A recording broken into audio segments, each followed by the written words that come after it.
Hello दोस्तों, मैं live आ गया हूँ। अब मैं अपनी वीडियो लाया हूँ धूम्रलोचन वध। अब देवी करेगी धूम्रलोचन का वध। तो ये मैं पढ़ रहा हूँ दुर्गा सप्तशती से चरित्र पढ़ रहा हूँ। देवी का चरित्र अब सुने। मैं सर्ववेज्ञ भैरव का अंडकम निवास करने वाली परमोकृत पद्मावती देवी का चिंतन करता हूँ। मैं किसका कर रहा हूँ चिंतन? पद्मावती देवी का चिंतन कर रहा हूँ। वे नागराज के आसन पर बैठी है, यानी नागराज के आसन पर वह बैठी है। नाग के फणों से सुशोभित होने वाली माया को विशाल माला से उसका देह लता उद्भासित हो रही है। सूर्य के समान उनका तेज है, देवी है, उनका सूर्य के समान तेज है। 3 नेत्रों शोभा बढ़ा रहे हैं।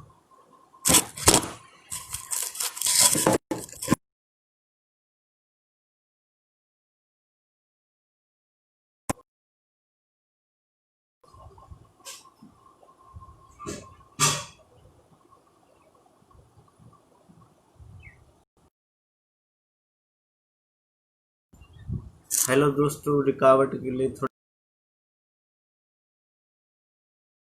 बेकार लग रहा है, लेकिन पहले मैं आपको बता देता हूँ। अगर आपको ये वीडियो अच्छी लगे और देखना है तो मेरे चैनल को लाइक शेयर सब्सक्राइब कर लीजिए और आगे देखते हैं। माता जो हैं उनके 3 नेत्र उनकी शोभा बढ़ा रहे हैं। वे हाथों में माला ले रखा है, कुंभ ले रखा है, कपाल ले रखा है और कमल लिए हुए हैं, और उनके मस्तक पर अर्ध चंद्र का मुकुट सुशोभित है। अर्धचंद्र का मुकुट उनके ऊपर सुशोभित है।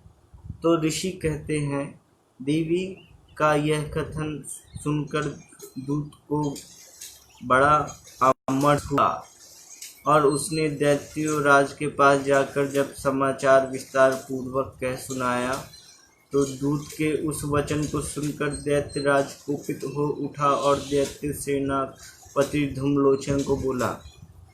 तो इससे क्या हुआ कि देवी का यह कथन, देवी ने कुछ कथन बोला, तो वो दूत जो था उसने दैत्यराज के पास जाके बताया। तो जाकर जब समाचार विस्तार पूर्वक कह सुनाया, तो क्या हुआ, दूत के वचन को सुनकर दैत्यराज कुपित हो उठा और दैत्य सेनापति धूम्रलोचन को बोला। क्या बोला? धूम्रलोचन, तुम शीघ्र सेना लेके जाओ और उस दुष्ट के केस पकड़कर घसीटते हुए उसे बलपूर्वक यहाँ लाओ। यानी माता देवी के बारे में ऐसे बोला कि उस दुष्ट। तो दोस्तों, धूम्रलोचन को दैत्यराज ने बोला कि तुम शीघ्र अपनी सेना लेकर जाओ और उस दुष्ट के केस पकड़ के घसीटते हुए बलपूर्वक यहाँ लाओ। उसकी रक्षा करने के लिए यदि कोई भी दूसरा खड़ा हो, तो वह देवता हो, यक्ष हो, गंधर्व हो या क्यों ना हो, गंधर्व ही क्यों ना हो, उसका अवश्य मार डालना। यानी देवी की रक्षा, उसको मार डालना। तो ऋषि कहते हैं, शुंभ के इस प्रकार आज्ञा देने पर धूम्रलोचन दैत्य 7000 असुरों की सेना लेकर वहां तुरंत चला गया। यानी धूम्रलोचन जो था वो 60,000 असुरों को लेकर साथ लेके और चला गया। वहां पहुंचकर उसने हिमालय पर रहने वाली देवी को देखा और ललकारा, और वहां पहुंचा और हिमालय के पर्वत पे जो देवी रहती थी उन्हें बुला के ललकारा। फिर क्या हुआ? ललकारने के बाद देखिए क्या होता है। चला गया, वहां पहुंच के ललकारा, कहा, अरे अरे तू शुंभ निशुंभ के पास चल। बोला कि तू शुंभ निशुंभ के पास चल। यदि इस समय प्रसन्नता पूर्वक मेरे स्वामी को सम्मित नहीं चलेगी, तो बलपूर्वक झोंटा पकड़कर घसीटते हुए तुझे ले चलूँगा। यानी बोला, अगर तुम नहीं चलोगी तो तुम्हारा बाल पकड़ के, झोंटा पकड़ के घसीटते हुए ले चलूँगा। देवी बोले, तुम्हें दैत्यराज ने भेजा है, तुम स्वयं बलवान हो और तुम्हारे साथ विशाल सेना भी है। ऐसी दशा में यदि मुझे बलपूर्वक ले चलोगे तो तुम्हारा क्या कर सकती हूँ।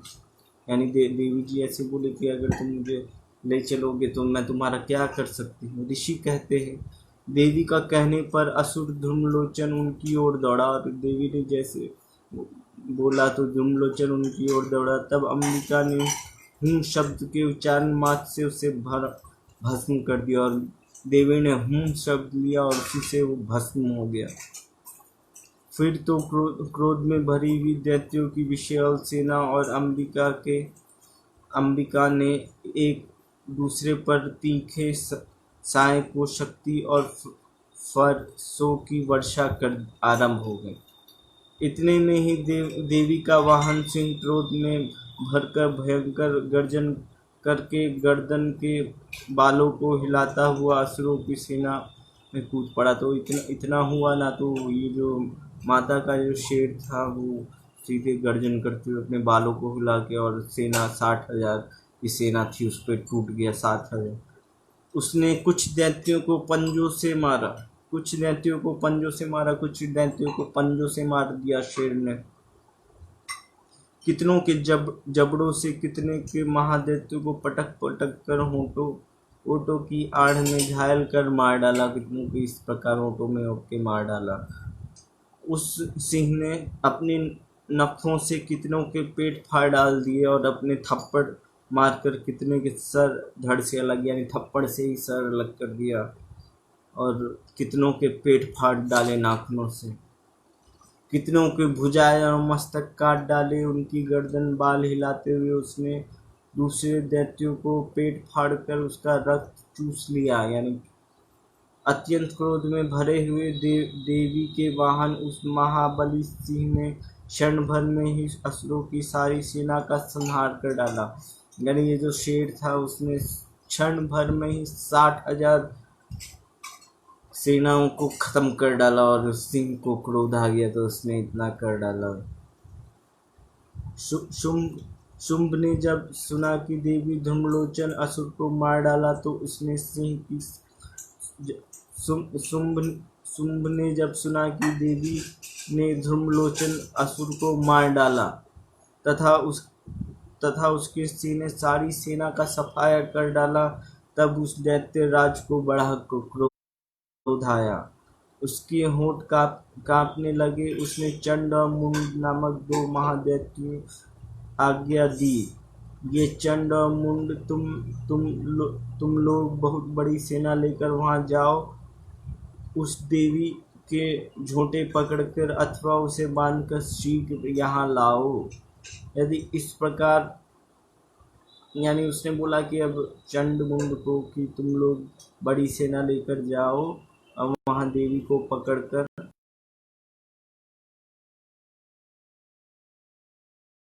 को लाने में संदेह हो तो युद्ध में सब प्रकार के अस्त्र तथा समस्त असुरों की सेना प्रयोग करके उसकी हत्या कर डाला। ऐसा हुआ तो उस दुष्ट की हत्या होने तथा सिंह के भी मारे जाने पर अंबिका बांधकर साथ ले लौट आना, ऐसा बोला। लेकिन ऐसा देवी का नहीं हो पाया। इसके अगली वीडियो बनाऊंगा चंड मुंड की। इसमें पता चल गया कि धूम्रलोचन, इसमें पता चल गया कि धूम्रलोचन का वध कर दिया देवी ने। और उसकी सारा सेना को शेर ने समाप्त कर दिया। उसके बाद अब चंड मुंड का वध होगा। अब दोस्तों मेरी दूसरी वीडियो आएगी चंड मुंड का वध, इसे आप देखिएगा और बताइएगा कैसी लगी। अभी के लिए इतना ही। अगर आपको वीडियो अच्छा लगा तो लाइक शेयर सब्सक्राइब कमेंट करिए और बताइए कैसी वीडियो है। मुझे अभी के वीडियो के लिए बस इतनी ही। Tata bye bye. मैं आपके लिए फिर नई वीडियो लेके आऊँगा।